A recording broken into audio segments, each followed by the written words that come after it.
আজকে গর্বিত এবং অহংকার বোধ করছি এই জন্য যে আমাদের নোয়াখালী বিজ্ঞান ও প্রযুক্তি বিশ্ববিদ্যালয় আমাদের শ্রেষ্ঠ অর্জন, মহান স্বাধীনতা, শ্রেষ্ঠ ঘটনা, মুক্তিযুদ্ধ এবং শ্রেষ্ঠ সন্তান মুক্তিযোদ্ধাদেরকে নিয়ে ওনারা বর্তমান ও আগামী প্রজন্মেরকে জানানোর জন্য যে উদ্যোগ গ্রহণ করেছেন, সত্যি এটা প্রশংসনীয় উদ্যোগ এবং ধন্যবাদ পাওয়ার যোগ্য।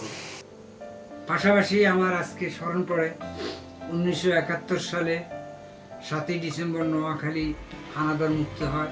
5 তারিখ রাত্রে নোয়াখালীর ভিপি জয়নাল সাহেব সহ 67 জন মুক্তিযোদ্ধা আমাদের বাড়িতে অবস্থান নেয়।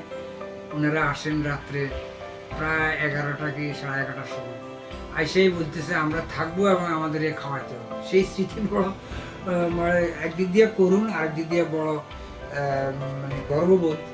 এই জন্য যে মুক্তিযোদ্ধারা মাইজদি গ্রেটার নোয়াখালীর হেডকোয়ার্টার মাইজদি পিটিআইতে যে হানাদার বাহিনীর অবস্থান, সেইটাকে তারা আক্রমণ করবেন। তো রাত্রে উনাগরে মশারি ডেল আর পোড়া মরিচে ভাজি করি আমার মা, সে বৃদ্ধ মা এখন নাই, আমার সেই স্মৃতিগুলো মনে পড়লে এখন আমার চোখের জল এসে যায় যে ওনাকে রাত্রে খাওয়াইছি। সকালবেলা ওনারা পিটিআইতে আক্রমণ করছে 6 তারিখ, তাও ওরা সারেন্ডার করে নাই। পরে 7 তারিখ ওনারা প্রায় বেলা 11টার দিকে মাছ দিয়ে ওনাদের হালান মুক্ত হয়। তাও আমার স্মরণ আছে 11টা না, মনে হয় 2টা 2:30 বাজে। এবং আমরা যখন মুক্ত হয়েছি তখন মানে মানুষ মিছিল নিয়ে বাইরেছে, তখন আমিও সেই মিছিল অংশগ্রহণ করছি এবং আমি পিটিয়ে যাই, দেখলাম যে এখনও যে কিছু রাজাকারদের যাদেরকে মুক্তিবাহিনীর গোলাগুলিতে প্রাণ হারাইছে এরা এখনও কাতরাতেছে। আর মানুষ মনের খুবই দুঃখে তাদের মুখের মধ্যে কেউ হিসা, কেউ জুতা, কেউ মানে ধিক্কার মারতেছে যে মানুষের, কারণ এই যে হানাদার বাহিনীর দোসররা আমাদের মা বোনের যে ইজ্জত হানি করছে, মানুষকে কষ্ট দিয়েছে, যে সেই কথাগুলো আসলে আজকে যারা স্বজন হারা তারা ব্যথাটা বুঝবে, আমরা হয়তো সেটা কম বুঝবো। এই স্মৃতিগুলো আমার আজও আমার যতটুকু মনে পড়ে 1971 সালের 25শে মার্চের কালো রাত্রে বাঘ হানাদার বাহিনী বাঙালি জাতির উপর নির্মমভাবে নিধন যজ্ঞে মেতে উঠেছিল।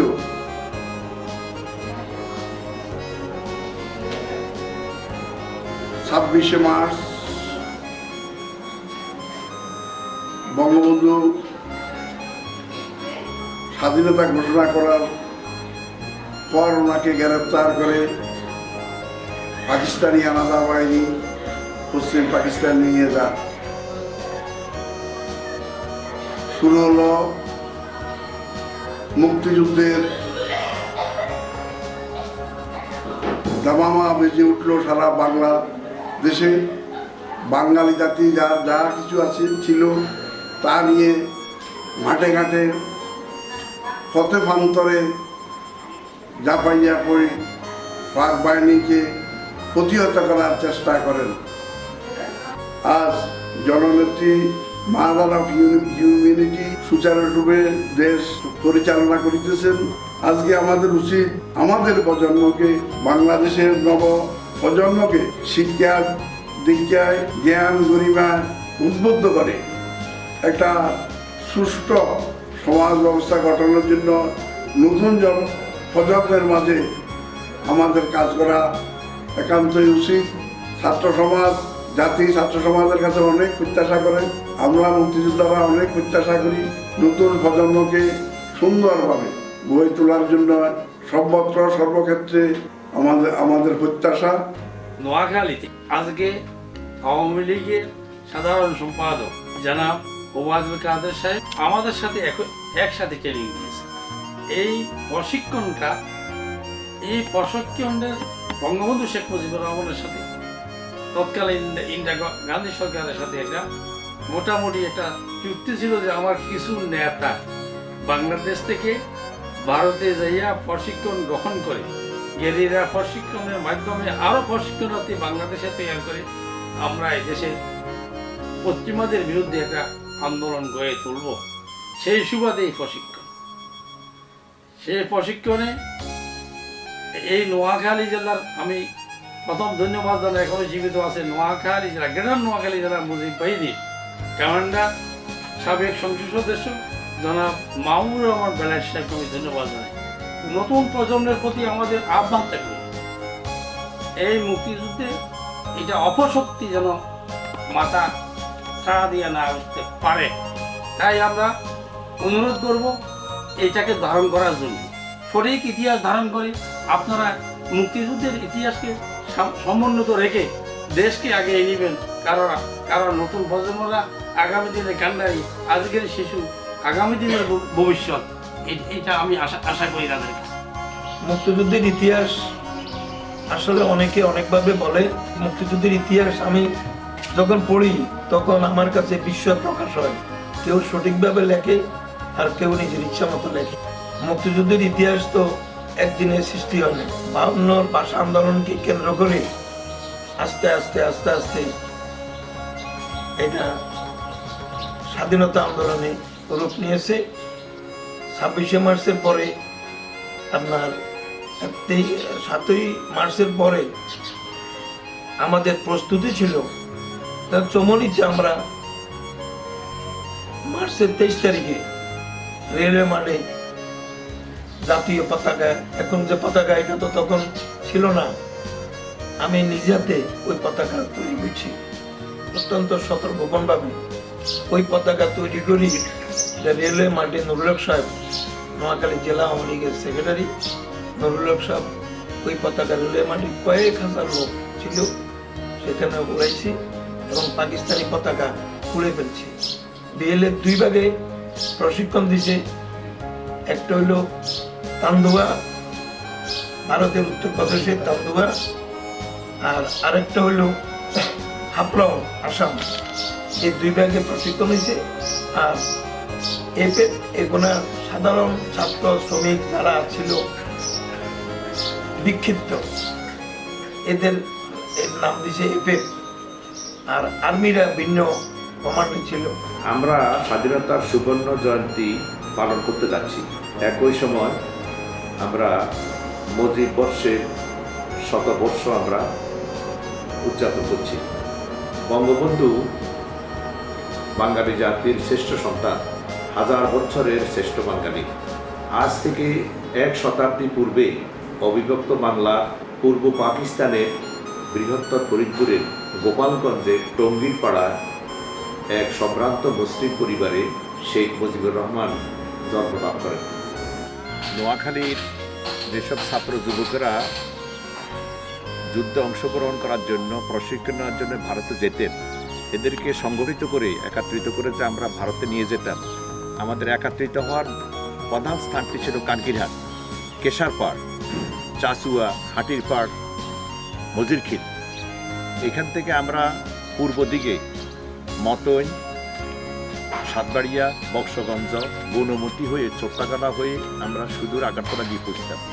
এই পথটুকু দূরত্ব কিন্তু আপনারা ধারণা করতে পারবেন কিনা, এটা প্রায় 80 মাইলের বেশি।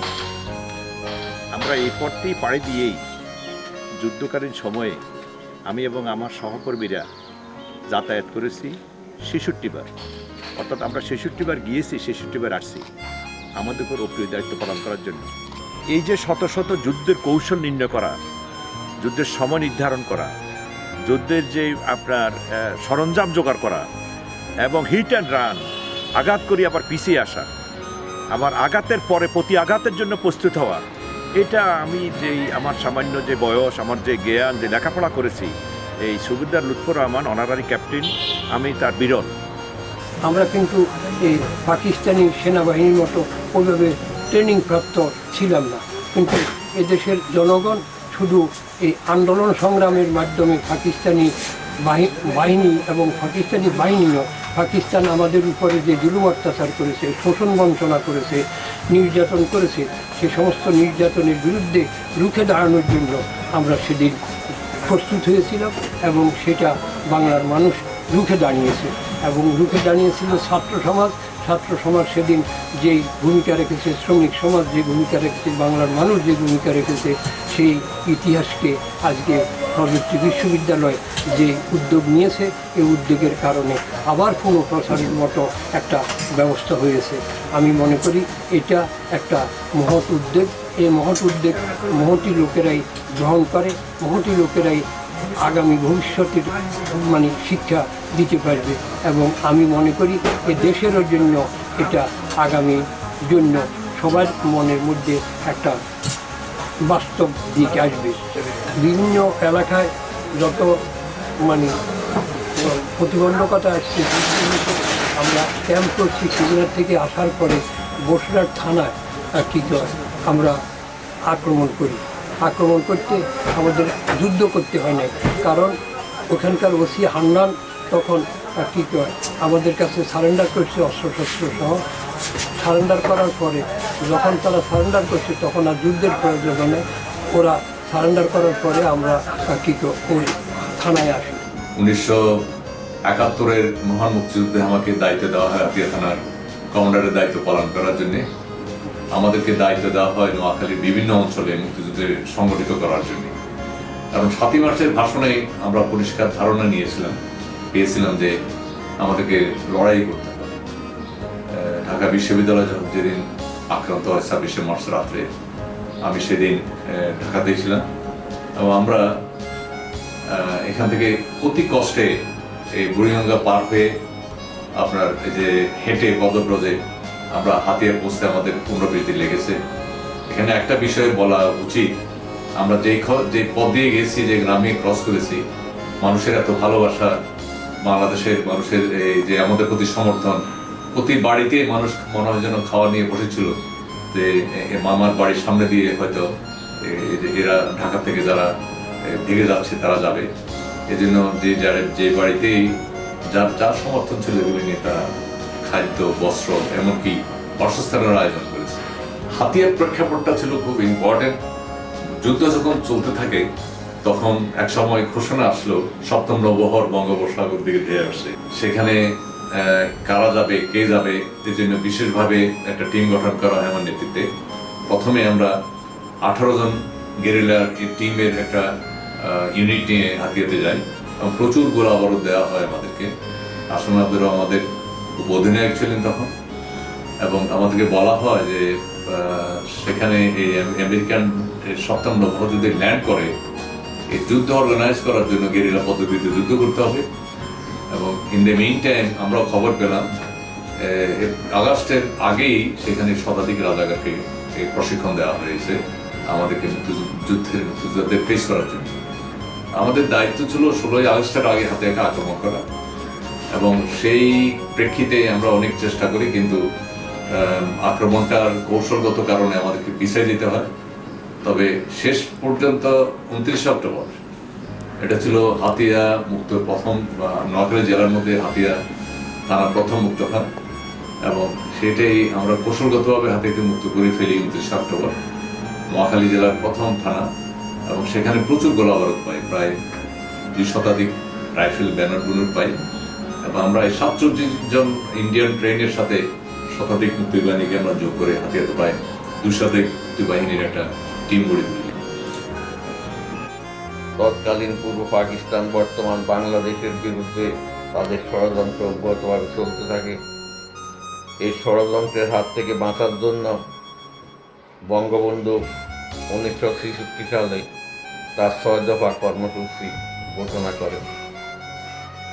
আসলে 6 দফা কর্মসূচিটাই বাঙালির বাঁচার অধিকার প্রতিষ্ঠা করার জন্য অত্যন্ত প্রয়োজন ছিল, কিন্তু পাকিস্তানি শাসক গোষ্ঠী তার উপর ক্ষিপ্ত হয়ে তাকে বিভিন্ন মামলায় জেলে আটক করেন। সর্বশেষ রাষ্ট্রদ্রোহিতা মামলা, যেটা আগরতলা ষড়যন্ত্র মামলা হিসাবে পরিচিত, সেই মামলায় আসামি করে তার একটা ভুয়া বিচার কাজ শুরু করেছিল। এই দেশের মানুষ তখন একটাই স্লোগান ছিল, সব কথা শেষ কথা বাংলা স্বাধীনতা। তোমার আমার ঠিকানা পদ্মা মেঘনা যমুনা, পিন্ডি না ঢাকা, ঢাকা ঢাকা, উর্দু না বাংলা, বাংলা বাংলা, তোমার নেতা আমার নেতা, শেখ মুজিব শেখ মুজিব। এই ধরনের আন্দোলন যখন সারা দেশে ছড়িয়ে পড়েছে, তখন বঙ্গবন্ধু 7ই মার্চের ভাষণ আমাদের সমগ্র জাতির জন্য একটা দিক নির্দেশনা দিয়েছে।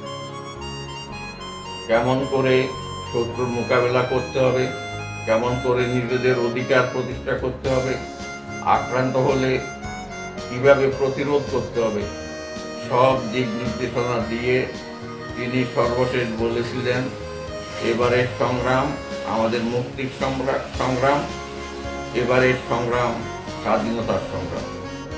বিভিন্ন অস্ত্র চালানো, rifle, SLR, LMG, gun, 2 inch mortar, 3 inch mortar, hand grenade, Energa grenade, এইসবের এবং এক্সপ্লোসিভের ব্যবহার। এখন ডিমোলিশন, যেটাকে আমরা বলি কোনো কিছু ধ্বংস করে দেওয়া, সেই ডিমোলিশনের ট্রেনিংও আমার মতো অনেককেই দিয়েছে, সবাইকে দেওয়া হয়েছে। আমাদের হাতে মুক্তিযোদ্ধা, আমি মুক্তিযোদ্ধা কমান্ডার, যুগালী কমান্ডার ছিলাম। আমার নেতৃত্বে হাতে মুক্তিযোদ্ধারা হাতে বিভিন্ন অংশ ইয়ে করেছে, কিন্তু কোনো রাজাকার খুব অ্যাক্টিভ ছিল না। এবং পাকিস্তান আর্মিও এক রাত্র ছিল, এক রাত্র থেকে এরা পালে চলে গেছে। হাতে মানে ইয়ে মুক্ত ছিল, মানে তারা রাজাকার মুক্তই ছিল। রাজাকারা খুব অ্যাক্টিভ ছিল, রাজাকারা খুব মাঠে নামে বা মাঠ পর্যায়ে কোনো অ্যাক্টিভ হওয়ার সুযোগ দিই না ওরা। আমরা আমাদের হাতিকে স্বাধীন রেখেছি, হাতে আমরা শান্তি শৃঙ্খলা, নির্যাতন সুযোগ ছিল, নির্যাতন হয়নি। আমরা স্থানীয়ভাবে আমরা ট্রেনিং দিয়েছি এই এলাকাতে।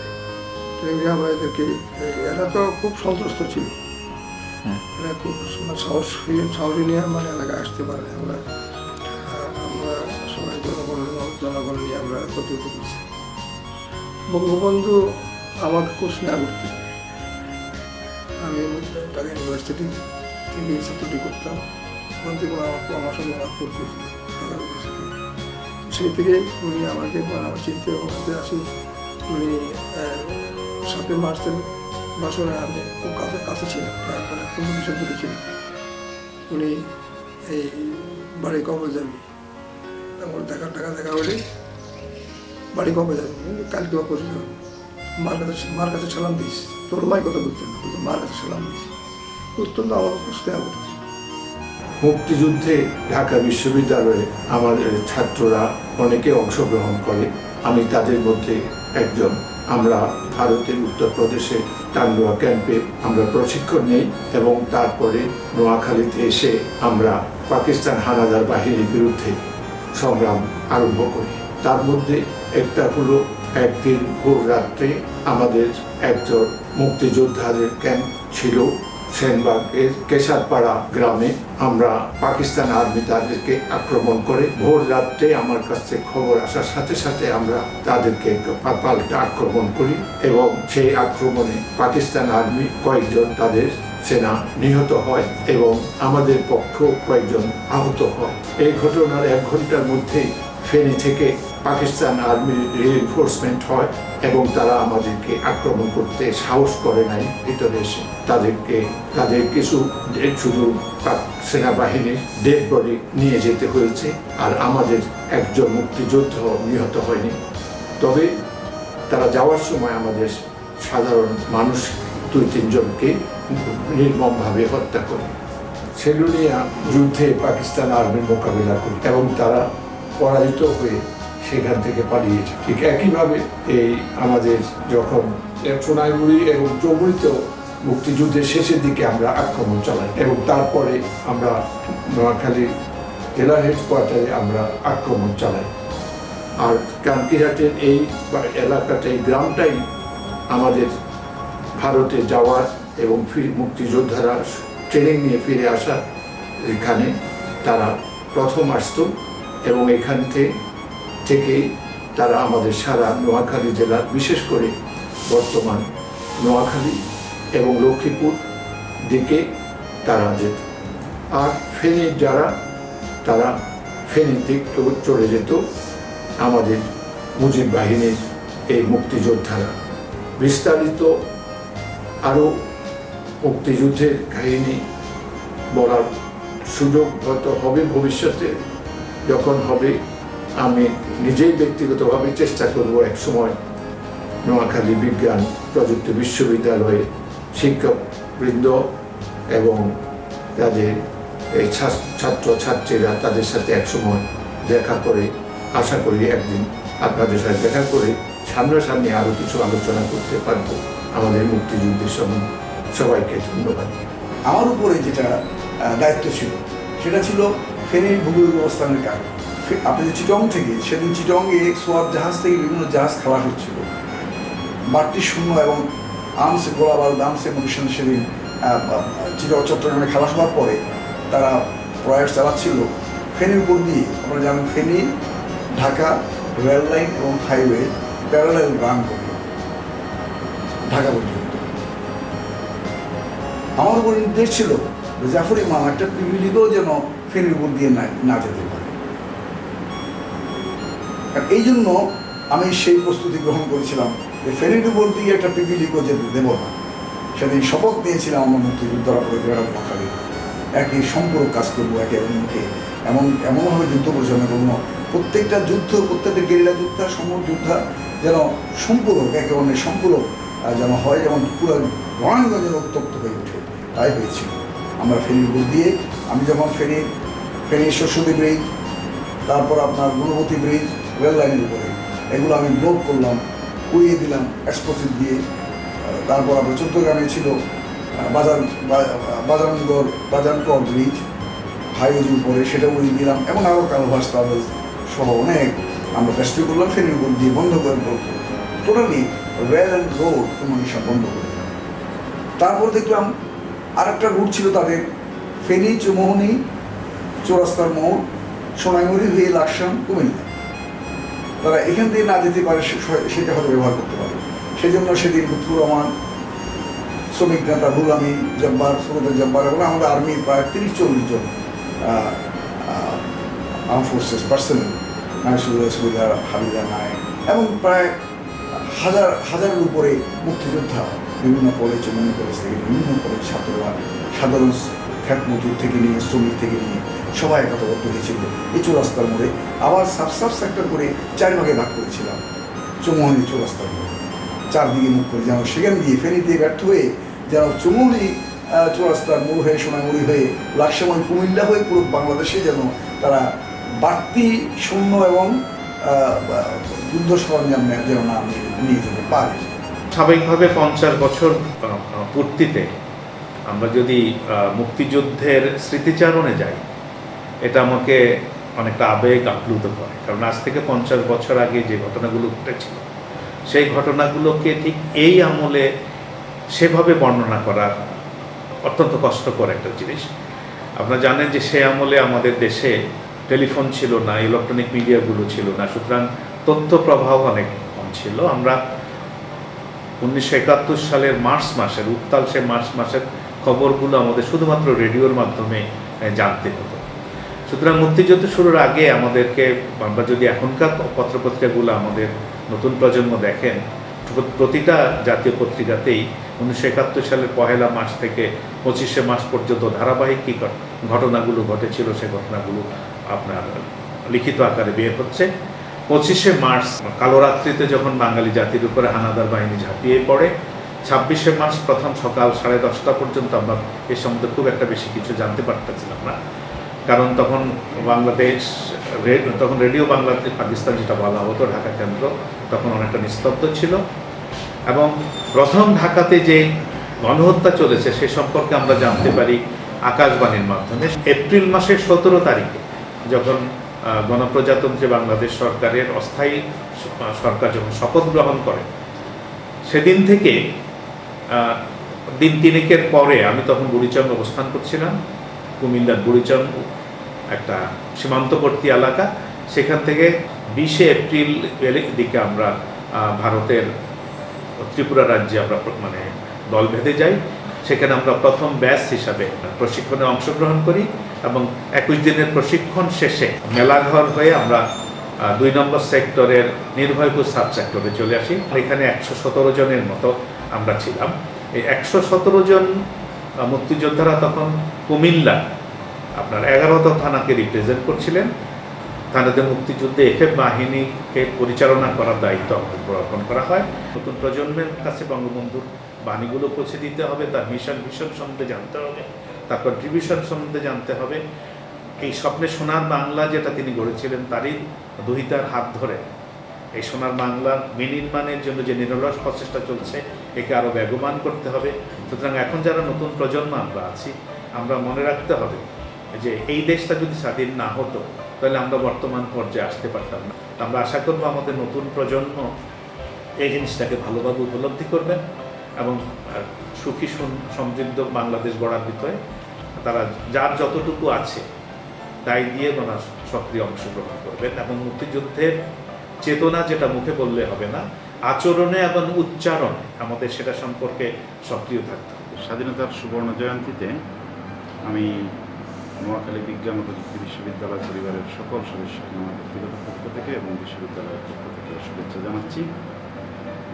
আপনারা জানেন এবছর আমরা 50 বছর পূর্তি পালন করতে যাচ্ছি এবং একই সাথে আমাদের মুজিব বর্ষ। এই স্বাধীনতার সুবর্ণ জয়ন্তী এবং মুজিব বর্ষে নোয়াখালী বিজ্ঞান ও প্রযুক্তি বিশ্ববিদ্যালয় অনেকগুলো কর্মসূচি হাতে নিয়েছে। তন্মধ্যে সবচেয়ে গুরুত্বপূর্ণ এবং আমাদের কাছে তাৎপর্যপূর্ণ যে কর্মসূচি হচ্ছে সেটা হচ্ছে আমাদের বীর মুক্তিযোদ্ধাদের সম্মাননা প্রদান করা।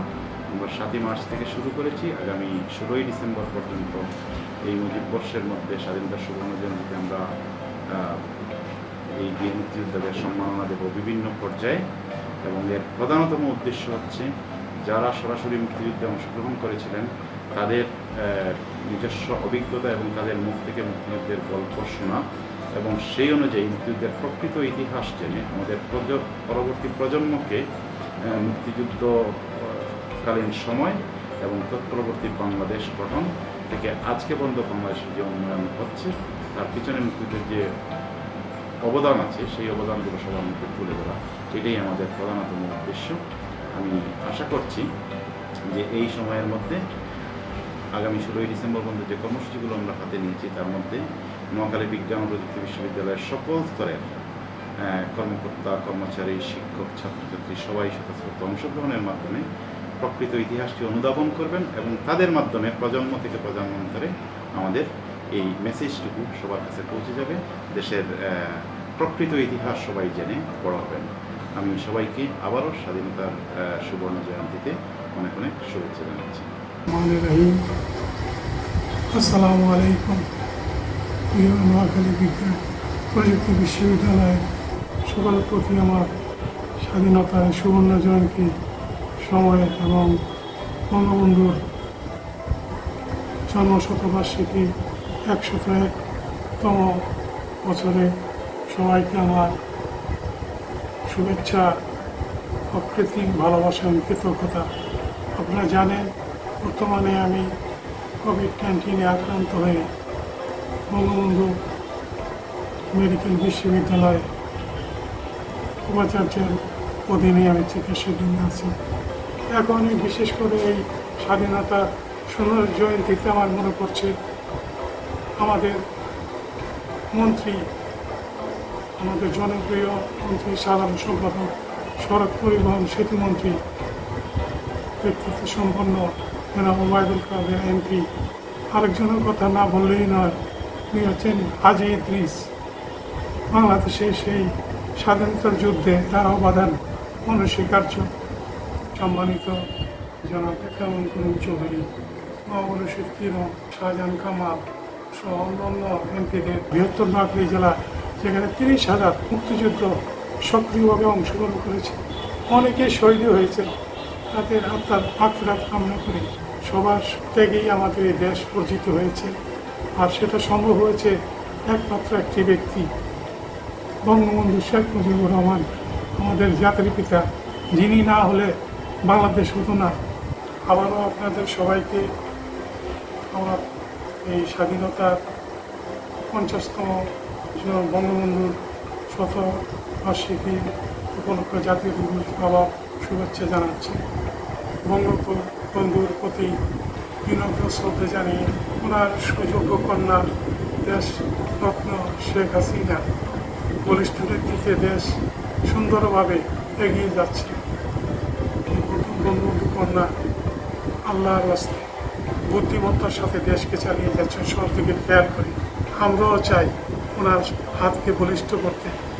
সাথে সাথে আমার প্রিয় বিশ্ববিদ্যালয় নোয়াখালী বিজ্ঞান ও প্রযুক্তি বিশ্ববিদ্যালয় সব কিছু দলাদলি থেকে মুক্ত থেকে নিজের স্বার্থকে পরিত্যাগ করে সময়ের সাথে প্রত্যাশা রেখে এগিয়ে যান। বিশ্ববিদ্যালয়কে ভালোবাসুন। সবাইকে আবার শুভেচ্ছা জানাচ্ছি। আবার বঙ্গবন্ধুর প্রতি শ্রদ্ধা জানিয়ে আমার বক্তব্য শেষ করছি। জয় বাংলা, জয় বঙ্গবন্ধু, বাংলাদেশ চিরজীবী হোক।